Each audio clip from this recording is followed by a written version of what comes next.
Here we go. Go back to here. Okay. So we have another shir officially on the calendar of the Torah studies. This week's shir is non-existent because a lot of the clientele are otherwise occupied. Torah, yeah, more now than ever. And we're borrowing a shir from a previous year, so the PowerPoint's not going to be necessarily up to scratch. But let's just say that there's a lot to be said this week. We're going to get into a parsha that's really very special, very loaded, all the way back from the very text in the Torah, and then the way it's explained in every level. Pshat, Remez, Drush, and Soid. Chassidus has an enormous amount to say about Parshas Vayechi. So hopefully we'll walk away with at least one good, practical, relevant life message, if not many. And we're going to start off with our 3 steps. The first step is obviously what's going on in the calendar this week. And then we'll talk about what's going on in the Parsha. And we'll pick 1 or 2 areas to focus on to be able to bring it to relevance for today's day and age, for our personal life, and for what we are dealing with in the here and now. What's going on in the calendar? No? Anyone feeling brave? What's going on in the calendar this week? Help me out. Poor Yaakov dies, doesn't it? Oh, yes. That's Poor the Parsha calendar. And he gives Yosef's sons Ephraim and Manasseh. Yes. The honor that was not to his own sons, but to his grandson. So that's a very, very big thing this week. We've been through a lot now with Yaakov and Yosef and all the brothers and all that's happened. Absolutely. Before we get into Parsha, though, you've got loads to say about the Parsha, including and on top of everything we're going to read about in the Parsha. Is there anything on the calendar that we should remind ourselves, become aware of, focus on, draw energy from?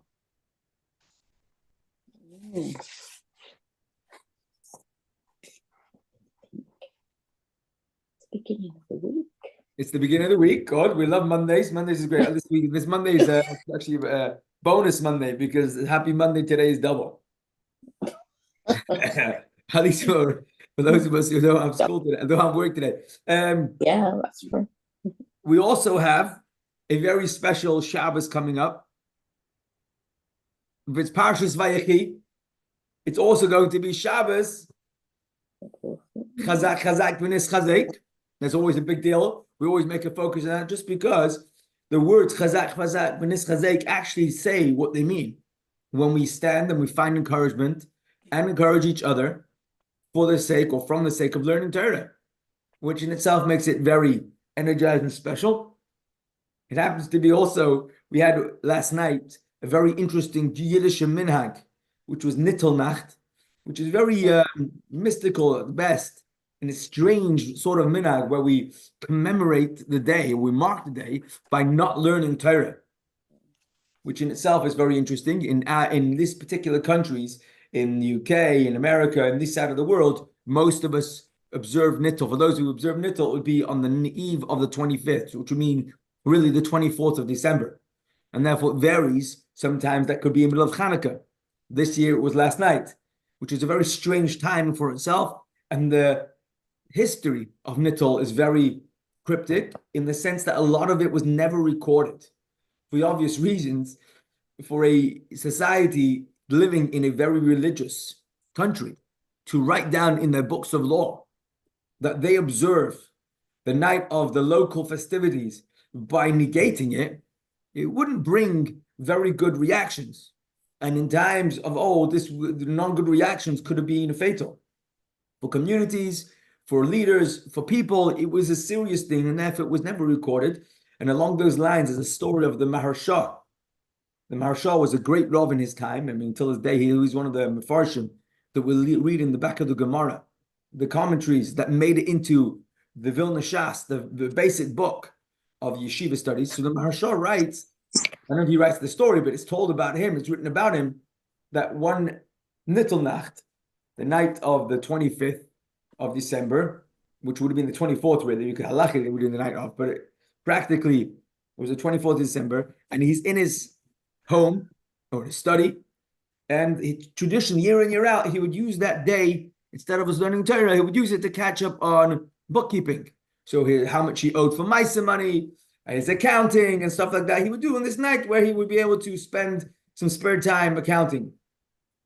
Word had gotten out amongst the non-Jew lovers, those who were challenged with their love for the Yiddishkeit, for Jews, to report him to the authorities, saying that this is one of the people who's a Jewish leader who marks the day of their religion, of the country, which is a festive day, by negating it through non-studying of Torah.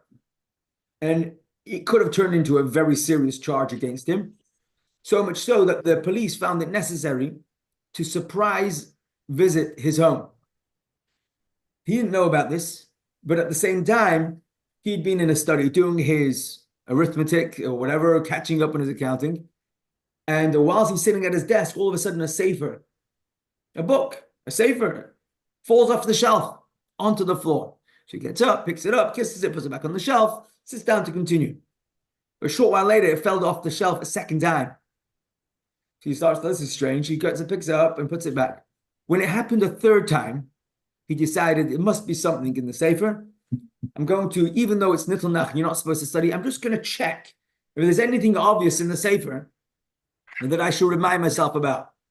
So as he picks up the sefer, instead of putting it straight back on the shelf, he opens it up. Now he is stood at the bookcase, looking into the sefer, and whilst he's looking into the sefer, the door of his study flies open, and in barge a bunch of policemen who had come to arrest him under the charge of being an enemy of the religion or of the state or whatever it was, because he doesn't study Torah on that night. And everyone knows that the Parshah always studies Torah. What a surprise they had that there he was standing, holding a sefer, looking into it, clearly a Yiddish holy book. And of course, they apologized, and he was saved under that story. But that also lends a little bit of an angle of how, for some reason, the Parshah, although he was up and he was doing whatever he was doing in his home, he wasn't studying Torah the night of Nitl Nach, whatever the explanation is, whether it's because, as it says in the Hayom, or this is definitely one of the elements, what it means though, the Hayom tells us it's to do with bringing extra koiches, lending spiritual energy to the ways or the paths or the direction of which the day marks. So that's Nitl Nach, that was last night. But tonight we're learning Torah, and if anything, we're making up the learning stronger. And of course, as we said, the end of the week is Shabbos Chazak. And as we spoke already, it's Parshas Vayechi. And therefore, we're going to go through a little tour of what isn't included in the storyline of Parshas Vayechi. And from there, we'll look at some practical, relevant life messages. Now, I do want to say that the word Vayechi is the opening word of this week's Parsha. And it means that Yaakov lived. And we've had different Parshas that also spoke about people's lives. For example, Chayei Sarah spoke about the end of her life and their children. Yimei Chayei Sarah, and that was called Parshas Chayei Sarah. This week's Parsha is not called Parshas Yaakov. It's called Parshas Vayechi, which is telling in itself. It's a Parsha that talks of life, because Yechi means life, and the life of. Vayechi, Yaakov lived. And that itself is already a name for this week. This is a week that should give us more life. And life not only in technically being alive, as Rabbi Wahlberg used to say in yeshiva days, are we alive because we're alive? Or am I just alive because, God forbid, I wasn't hit by a truck today, so therefore I'm technically still alive? Because that's not really alive. That's like just about, I'm not anything else, so therefore I'm alive. But of course, to be alive means to be living, and that every day is alive. And as the Rebbe would always tell us, that living, a sign of life, is that person is constantly growing. A sign of life in a tree is that the tree is growing. Sign of life of a fish is the fish is moving, it's swimming. And the sign of life of anything is that it's continuously growing. Whether that means growth in becoming taller at a younger age, growth in the sense of we're accomplishing more, growth in the sense that we're studying more, whatever else the growth should include, but a sign of life is clearly that we're not just surviving, but we're making every moment count. And every bit of life, therefore, is alive. So it's Parshas Vayechi. And Vayechi has an interesting idea in the sense that last week's Parsha and this week's Parsha are joined in the Sefer Torah.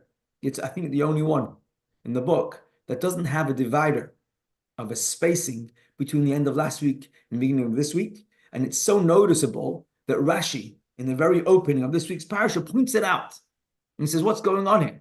We're reading the Torah and there's no divide between last week and this week. It's a whole new parsha. Rashi has many different answers and explanations as to why it's a continuation. It's something's hidden, and he uses this as a sign and as a remez. It alludes to the fact that Yaakov Avinu's ability to tell his children the future was hidden from him, and other things that were hidden. But it's a clear and obvious marker by Yigash and Vayechi. Last week's parsha and this week's parsha have something that brings them together. This week's parsha doesn't start on a cliffhanger where we don't know what's coming next, but it is still well within the drama and story of the Yidden making their way down to Mitzrayim, which has been spanning a whole bunch of weeks already. In last week's parsha, we have where the brothers finally actually made it down to Mitzrayim after Yehuda sets up yeshiva there, and Yosef welcomes them, and they go and speak to Paroi, and they get settled, and Yosef does all sorts of things to make them feel comfortable. He makes everyone in the whole Mitzrayim move around so that his family doesn't feel like they're the only foreigners, because nobody is at home. Everybody's had to move from one side of the country to the other under Yosef's rule. And that's when this week's parsha opens up. And in this week's parsha, we have Vayechi Yaakov Be'eretz Mitzrayim. Yaakov lives in Mitzrayim for 17 years, the last 17 years of his life. And as Rashi points out, these 17 years were not just that Yaakov was there, but he was alive. These were living years. These were the years where he finally felt that he could live it up. And although Yaakov knew what his sons didn't know, and Yaakov was aware that although it's peaceful and it's smooth sailing, and these 70 years are fantastical, Yosef is looking out for them. He knew they weren't in Eretz Yisrael. He also was aware that the reason why they're not in Eretz Yisrael is because this is the beginning of a journey that we would never wish on anyone, but we would never take ever in exchange for it. Because what it manages to accomplish for us as a people and for the world at large is so important, so foundational, yet at the same time, we would never wish it on anybody. To borrow a phrase that the Friedrich Rebbe describes his time in the prisons of the communist regime, he says for $1 billion in his days, he wouldn't buy another single day. If someone paid him $1 billion, he wouldn't take another day in that terrible, difficult situation. But if someone gave him $1 billion to not have to go or to give up or to redeem one of those moments, he would never do that either. Because each one of those moments was so important to him. Yaakov Avinu knows that going down to Mitzrayim is going to become the deepest change for Klal Yisrael. It's going to become a time where we're going to learn that we're going to have to be able to deal with Golus, which is something that we hadn't dealt with before. And it was going to make us into a people that have Hashem front and center and therefore ready to receive the Torah, which in turn will empower us to be able to accomplish our mission throughout the continuation of all of world history. But it's a big challenge. And Yaakov Avinu is very much aware of that. And Yaakov Avinu, whilst he's down in Mitzrayim, does a couple of things. First of all, Hashem had promised him before he left Mitzrayim, he left Yisrael. After Yosef had sent messengers and the wagons and the brothers had come up, Hashem had appeared to Yaakov and said to him, don't worry, go down to Mitzrayim and I will make sure you come back. And Yaakov Avinu does his part in this week's parsha, where he brings Yosef in and he says to Yosef, you are the man who has the ability to make sure that when the time comes and there's a funeral, Yaakov Avinu will not be buried in Mitzrayim, but will be brought back to Eretz Yisrael as Hashem had promised him. And Yosef takes an oath, which later on plays a big role, the fact that it's promised, and it enables him to be able to carry out his father's final wish, even though it wasn't the last day of his life. And Yaakov Avinu arranges that he will be buried in Maras and Machpelah, next to his wife Leah, and next to his father and mother, his grandfather and grandmother, and Adam and Chava. Later in the parasha, or later in the story, when Yaakov Avinu starts feeling ill, he calls upon Yosef to come because he's not feeling great, and Yosef comes with his sons to get the brachas. And here Yaakov Avinu famously awards Yosef the gift of having his children be the ones that would become the bonus tribes. And he quotes that Hashem had told him that although he only had one more son, he would have additional tribes after that as well. And Yaakov Avinu says to Yosef, your two sons who were born in Mitzrayim, your two sons who were born undercover, miles away from home geographically, and miles away from home emotionally, spiritually, where they were loners. They were a single family in a world, in a country that was corrupted on every sort of level. And Yosef managed to bring up children with such purity. Yaakov Avinu says these two boys who were brought up under this sort of reality, they have earned to become Shvatim and be counted amongst the tribes of Klal Yisrael. And they will be just like Reuven and Shimon. And then comes that moment where Yaakov Avinu tries to slip in a little bit, without giving away the details, but he was going to somehow help his children realize what was coming, that they should be able to appreciate that there'll be an end of time, and they should know when it is. And although the journey is going to be really tough, he would have given them some sort of window into what the end would look like. And he wished to be able to empower them in that way. And then Hashem removes his Shekhinah, whatever that means. And Yaakov Avinu realizes that he shouldn't be saying this to his boys because their mission is so important that they have to not know and work from the bottom up. And therefore Yaakov right away changes gears.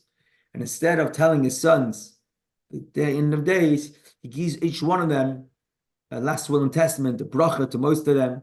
And that's when it goes one by one. He gives them something specific to each of their own character. Starting off the Reuven, Shimon, and Levi, who get rebuke for different stories. And then from Yehuda onwards, each one gets an own unique bracha associated with their own personality, their own life mission, and their own future history. And eventually, Yaakov Avinu passes away in this week's Parshah. And when Yaakov Avinu passes away, there's a great mourning in Mitzrayim. Yosef then has to arrange to be able to have his funeral go up. And oh, what a funeral. It wasn't just the family. Everybody wanted to join. And as they made their way up from Egypt, up to Israel, from Mitzrayim up to Canaan, where they were going, the funeral just grew. And the procession grew larger and larger, not just in numbers, but in the amount of noble people and royalty from different places joined in the procession that accompanied Yaakov Avinu on his final journey up into Eretz Yisrael, and was eventually buried in Ma'aras HaMachpelah in Hebron. And then the parsha continues that as the boys come back to Mitzrayim, they're worried that perhaps now Yosef, who all these past 17 years had been so kind and forgiving to them, and never mentioned a word, and always spoke to them about how it's all Hashem who arranged it, and he has nothing against them. Perhaps now the father was no longer there. Maybe now he would change tracks. They started getting very worried, to the extent where they made up a story, as if Yaakov Avinu had asked them to deliver a message to Yosef, asking him to continue to have mercy on the brothers. Now, this clearly wasn't what Yaakov had said. And Yosef understood that. But Yosef cried. And he said, really? This is what you accuse me of? You think that this is who I am? Of course not. This wasn't just a show in the eyes of Father. Hashem is in charge. And this is what happens. Yosef continues to look after the brothers and be able to create a growing, thriving Yiddish community in Goshen, until eventually Yosef passes away in Mitzrayim also at the ripe old age of 110. Before he passes away, two major things happen, or he does. Number one is, like his father, he wants to be buried outside of Mitzrayim. He wants to go back home to Eretz Yisrael. The difference is that Yaakov could ask his son Yosef And Yosef had the ability to arrange it. But Yosef had nobody who could ask that would be able to pull that off and be able to allow Yosef to be taken out, royalty amongst the Egyptians, to be able to take him outside of the country to Canaan, which obviously wasn't the same country, probably at odds with Egypt, and therefore Yosef couldn't be taken out to Mitzrayim then, but he had a promise that whenever the Israelites, whenever the Klal Yisrael would leave Mitzrayim, they would take with his bones. And that would be many, many years later. It would be Moshe Rabbeinu who would carry that out. Actually, just 2 weeks, parashas to go, 3 parashas to go. But in time span, it's quite a lot of years. 80 years or so. And then in addition to that, we have one more thing that before Yosef passes away, he also shares with his family the secret code. The secret code that the Yidden should have amongst them. First of all, a promise that they will eventually leave Mitzrayim, but also a promise that came with a sign.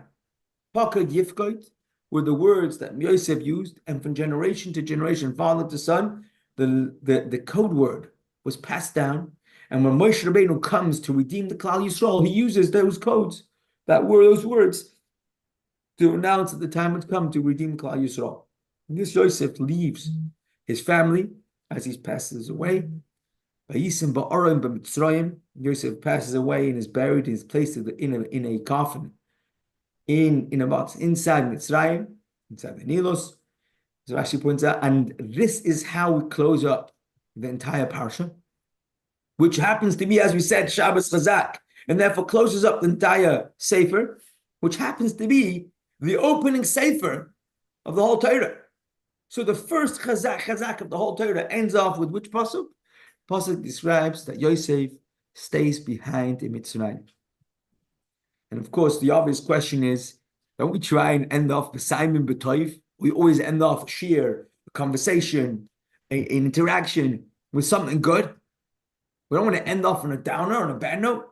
How does the Torah end off the entire Chazak of Parshas of Sefer Bereshis with Vayisim Ba'arim in Mitzrayim?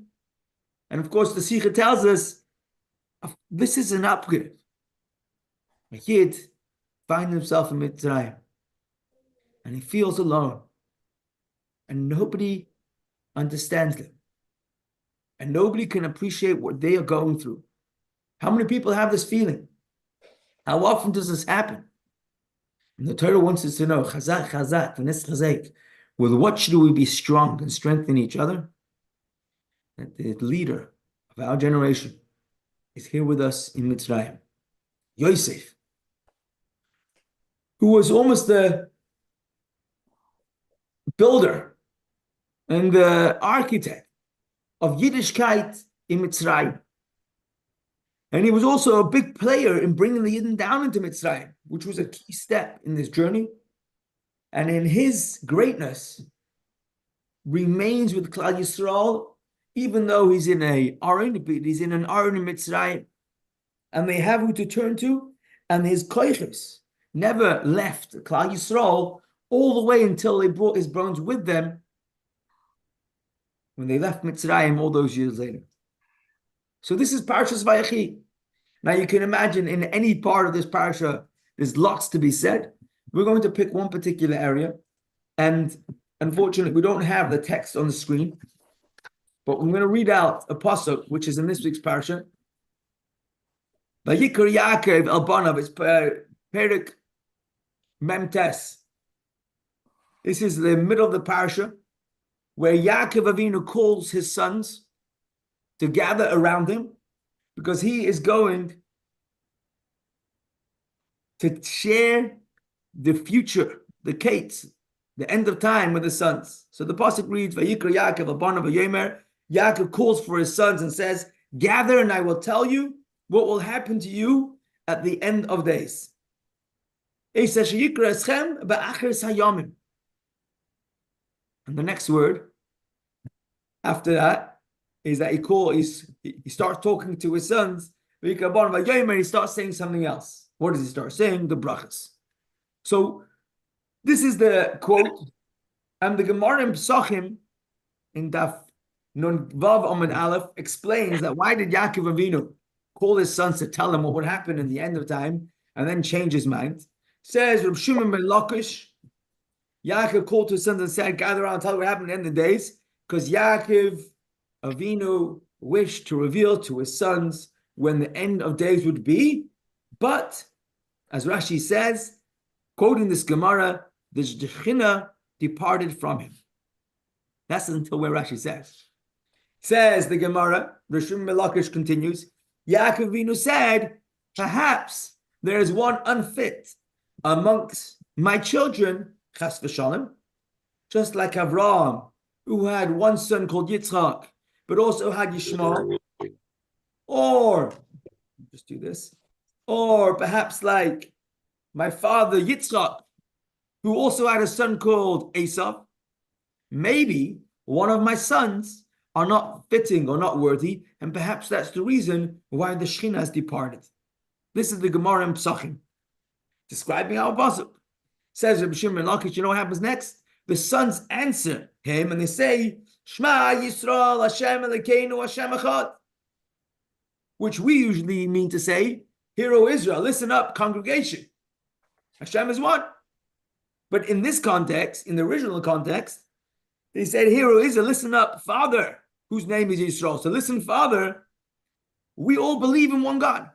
The Lord is our God, Hashem Elokeinu. Your God is our God, Hashem Echad, and we believe in one God.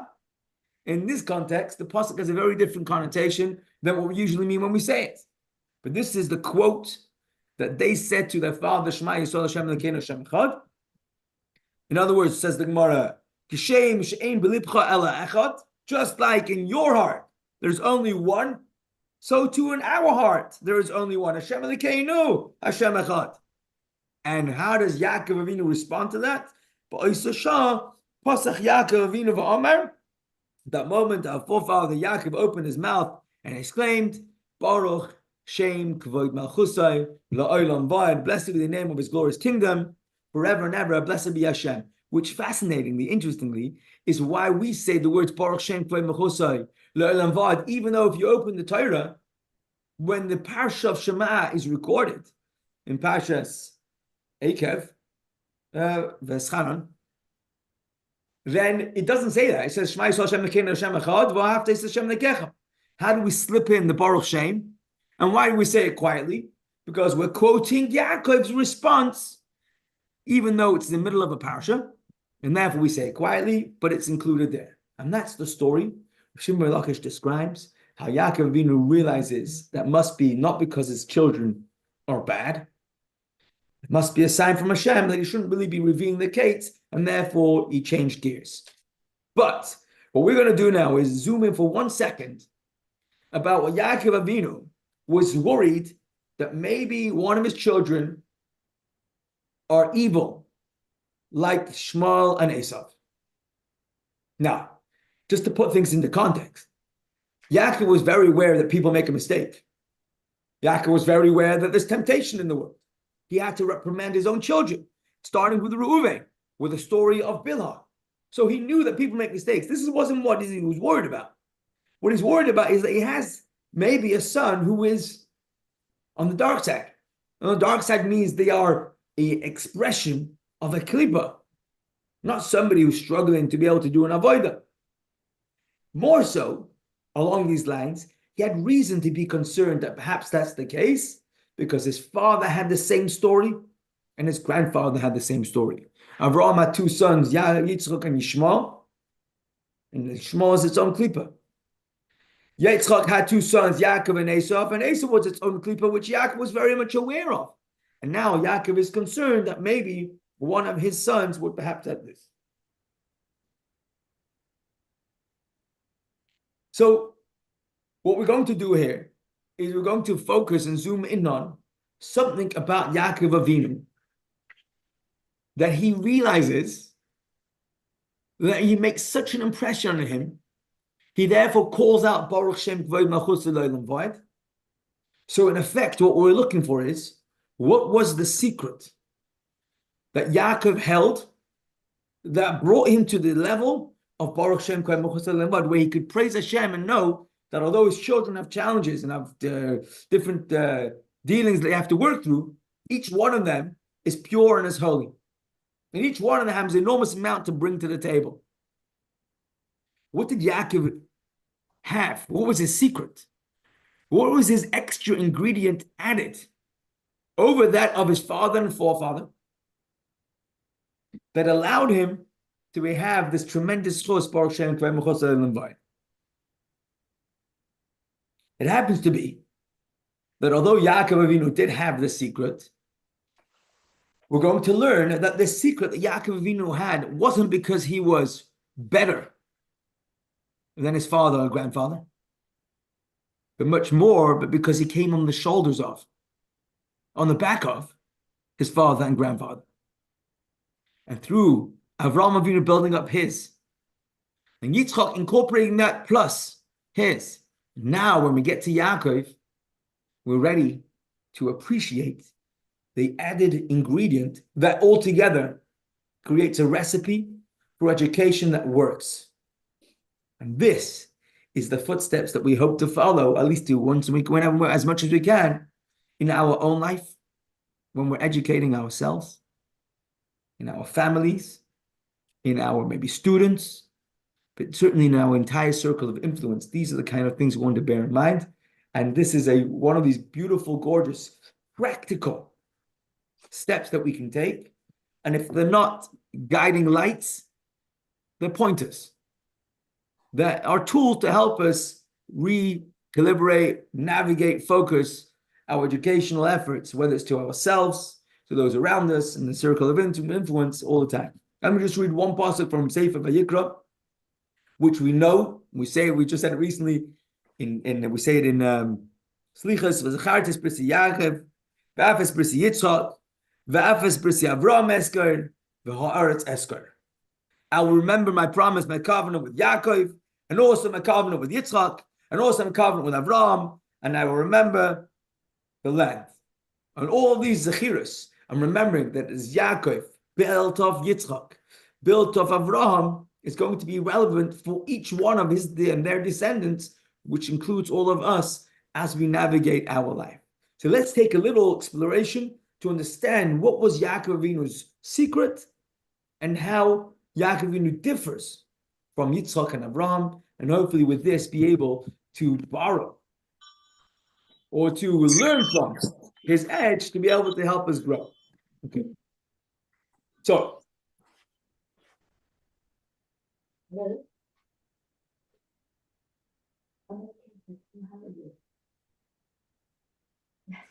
I'm trying to think if we should start off with Avraham or start off with Yaakov. Let's start off with Avraham. Avraham Avinu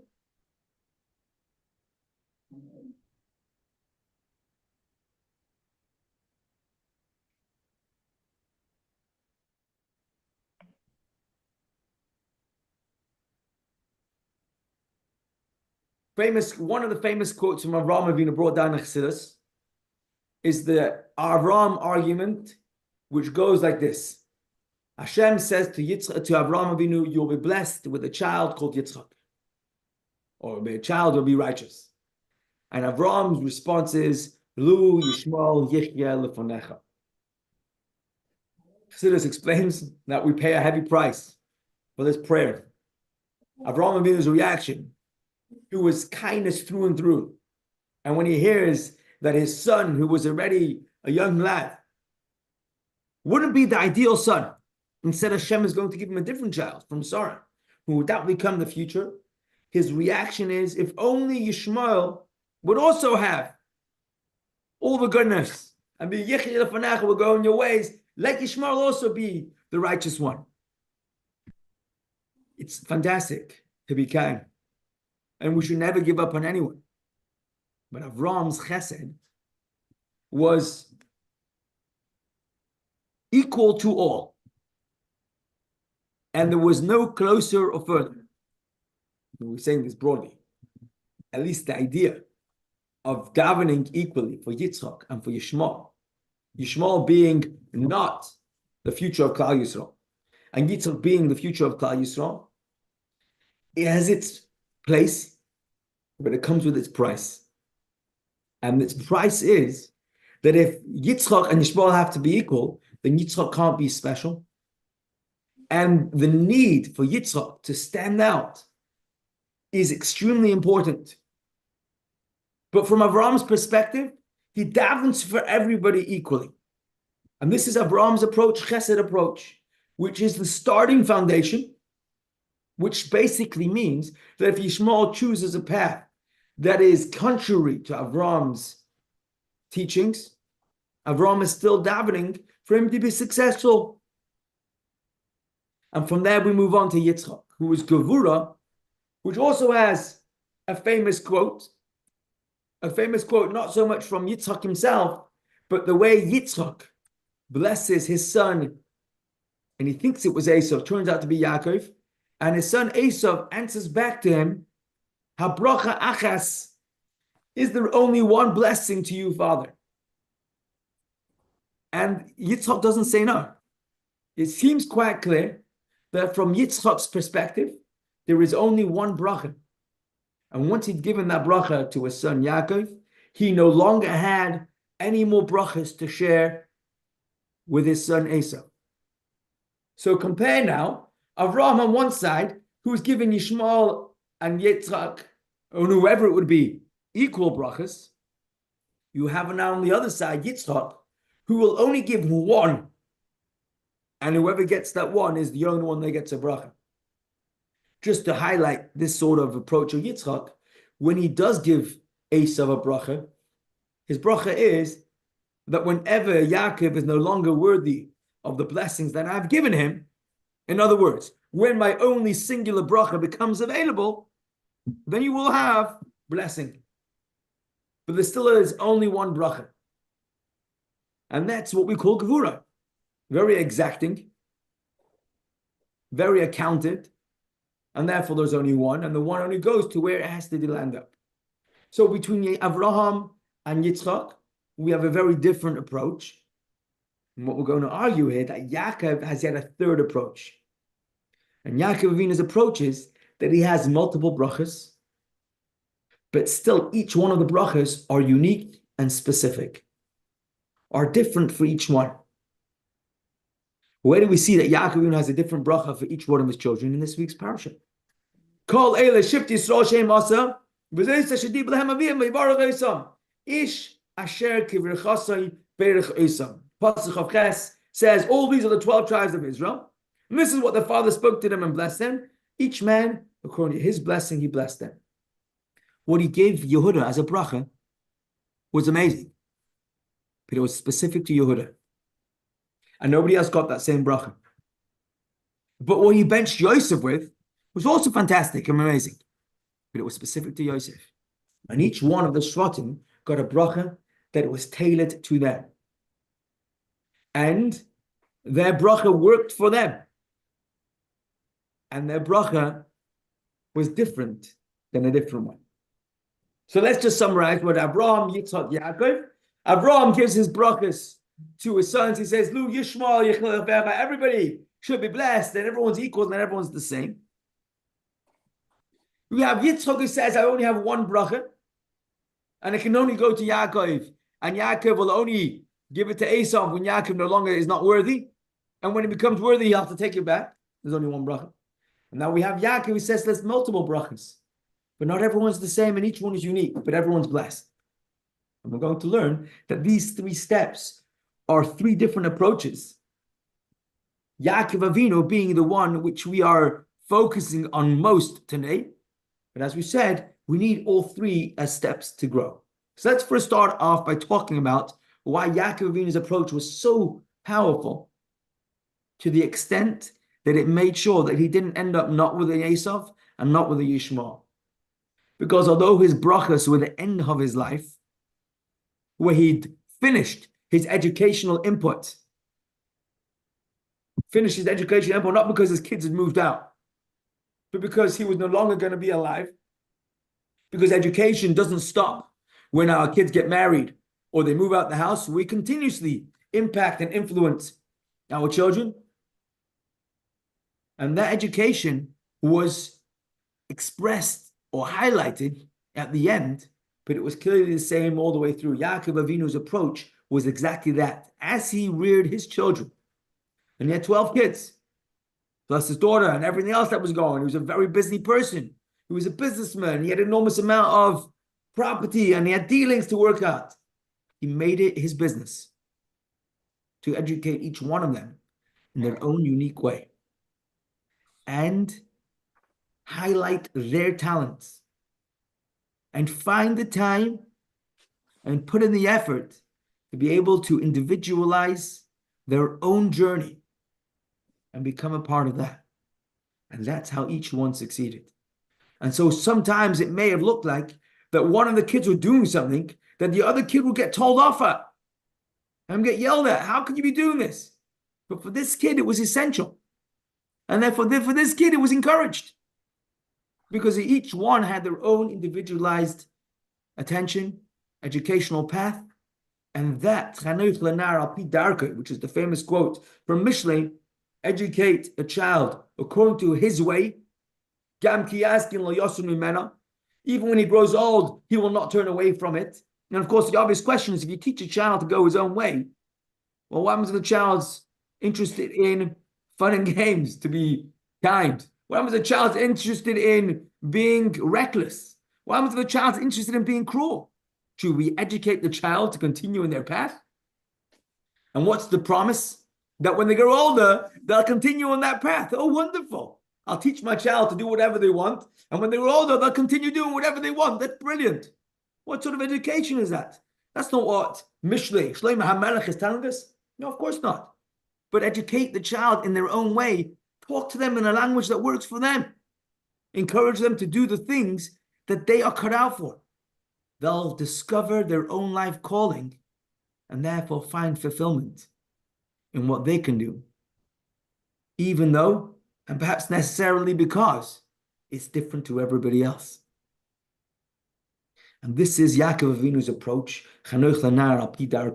where it's so easy to develop values and then superimpose it upon our circle of influence. Yaakov Avinu asks us, Yaakov Avinu challenges us to be able to discover that in our values, there's a difference for each one of the people that we encounter. Certainly our own children, certainly our own self. We are very different than the people next door, or even the people who are our cousins or brothers or siblings. We have to educate ourselves and each individual to go on the value path, but discover our own derech and our own strength in that sense. Now let's compare that to Yitzchak and to Abraham, but without getting carried away. There's a passage that says, "V'Avraham haya yeh l'goy gadol v'atzum v'nivru chuvay kol goya aretz." Avraham will become a great and powerful nation, and all the nations of the world will be blessed in him. Why? Why is Avraham Avinu becoming the go-to person and the blessing of the whole human race? Says the pasuk. This is in Bereshis. Sorry, not in Bereshis. This is going to be probably in Parshas Vayechi Chayesara. Ki yadata l'mana sheyitzav, maybe yadata l'mana sheyitzav es bonav ve'es beisei achrov. Says the pasuk. He. Why is this? Because I have known him. He commands his sons and his household after him that they should keep the way of the God of Hashem, to perform righteousness and justice, in order that Hashem bring upon Avraham that we had spoken concerning in the man of Hashem al Avraham Esa Shadibir Olav. What was so special about Avraham Avinu? Because he educated the next generation. So a lot of people educate their children. Some people find the need to educate the children about the ability to make free choices. And the way they feel it's necessary to do that is by not influencing their choice. Instead, just putting in front of them the options. Perhaps explaining the options. So hopefully most parents don't do this to their children when it comes to brushing their teeth. I'll explain to you the advantages of brushing teeth. But although you're only 4, 5, 6, 7, whatever age, you can choose whether or not you think it's necessary to brush your teeth. No, most parents, I hope, would say to the child, I'll explain to you why you need to brush your teeth. But in the meantime, get brushing because your teeth need to be healthy. By the time you decide that you want to brush your teeth, it might be a little too late. So therefore, we do educate our children and we superimpose our values upon them, but in such a way where the child develops an appreciation for that good trait so that they're doing it on their own. So Yitzhava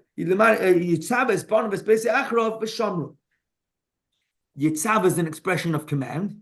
Avraham Avinu commands his family, his children after him, but they do it does in such a way that they on their own continue to guard and to keep those instructions that were originally superimposed, but they now have developed an appreciation for it on their very own right.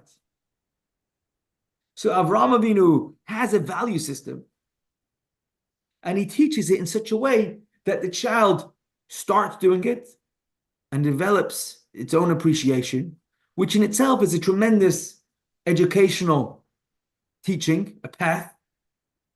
And this Avraham Avinu did for all of his children equally.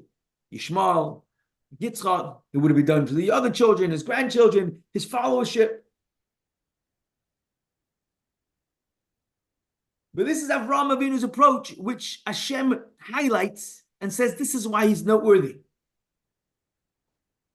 On the one hand, we're teaching now that Yaakov has a very different angle that he focuses on. Individualized attention. But Avraham Avinu didn't focus on that. Avraham Avinu focused on educating in such a way that the child is doing the right thing, gets the right habits, but also learns to appreciate those right habits. Move on from Avraham to Yitzchak. We have a very interesting Yitzchak approach. I'm trying to find the source of we have it that was Yitzchak. I don't see a pasuk here. Okay, there's a pasuk, so I'll probably remember it soon. But Yitzchak Avinu, who's Gevura, which is very exacting, teaches something else. He says, even though you're going to teach values and you're going to teach things that are important, if we teach our children to be careful with their money and not to throw them around at the age of 3 or the age of 2, it's not yet the right time. But equally, there will be other values that you need to be a little older, maybe a teenager, to be able to appreciate, and a 10-year-old can't appreciate yet. Being age appropriate is essential for successfully instilling values up into the children. So although we want to explain things to our children, we need to pick out and choose the correct timing and appropriate age for each one. The examples in halacha talk about when does a child have to start shaking the lulav. Says the halacha, from when a child understands what it means. From when should a child start wearing tzitzis? When a child appreciates the clothing that they wear. From when should a child start wearing tefillin? When they can understand the importance of retaining an appropriate disposition, a mental disposition when it comes to wearing tefillin. From when should a child start learning Torah? From when they can start talking. And therefore the age appropriateness in education and instilling, which is picking and choosing, or more specifically said, making differences and limiting when we do and don't deliver our educational messages, which is a Yitzchak approach, has also a very important element in education. But again, it's not the same as Yaakov. This talks about refraining and holding back from certain information until it's age appropriate, which was Yitzchak's approach. It's very important because if we don't say it when we're not supposed to say it, then when we do say it, it will be much better received and it has a very good chance of being successful, of being ingrained. But it's different to Yaakov's approach, where Yaakov says, yes, true, indeed, all of the above. However, make sure that we're not just conveying values and it's the same for everybody. And equally, make sure nobody's thrown out. Instead, divide and teach each child the values the way they can comprehend it and it can fit into their lives. In a way, Yaakov Avinu is a combination of Avraham and Yitzchak. But it was Yaakov Avinu's combination, which is what made him call out Baruch Shem Kavod Malchus Olam Vayed. Wow, wow, wow. An entire family that's been through so much. And each one of his children have had a very different journey. And each one of his children have had real challenges, some more than others. Yosef had some enormous challenges, but Reuven had his set of challenges. Yehuda had his set of challenges. Each one of the Shvatim had their own set of challenges. Think about Binyamin for a second, what he went through. And each one of them, in their own way, had found Yiddishkeit or Torah or Hashem in their own successful way. Baruch Shem Kavod Malchus Olam Vayed. What was his secret? His secret was that although he had extremely strong values and he'd pushed himself very hard to keep, he understood that that was just the beginning. And the next step that required an enormous amount of concentration and determination, commitment to doing what the right thing is then to go and figure out ways to make it workable and palatable and specific to each one of his individual children. However, this is actually the Klal Chinuch V'Hadracha of the Frierdiker Rebbe, which is a book written for Mechanchim, unbelievable. He doesn't call it teachers, he calls them educators. And it's priceless of the advice that he gives for educators. The cheshbon of the Mechonach, to understand how to engage the student, the one who's being educated, requires so much effort on the teacher's part, on the influence part, on the educator's part.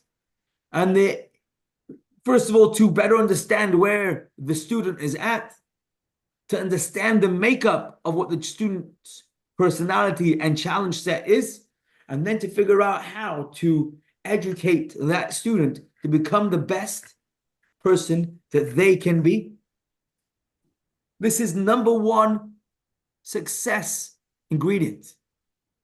However, it's not really number one, because before we can get there, Yaakov Avinu is only Yaakov, as he said, because he came after Yitzchak, who came after Avraham Avinu. And in our life, the order is very important as well. Avraham Avinu teaches us that values are unshakable. They're not up for negotiation. And if someone's being challenged and is unable to hold up to it, we have to work through it. But it doesn't change what's right and what's wrong. The absolute values need to be crystal clear and absolutely same for everybody, because these are core values.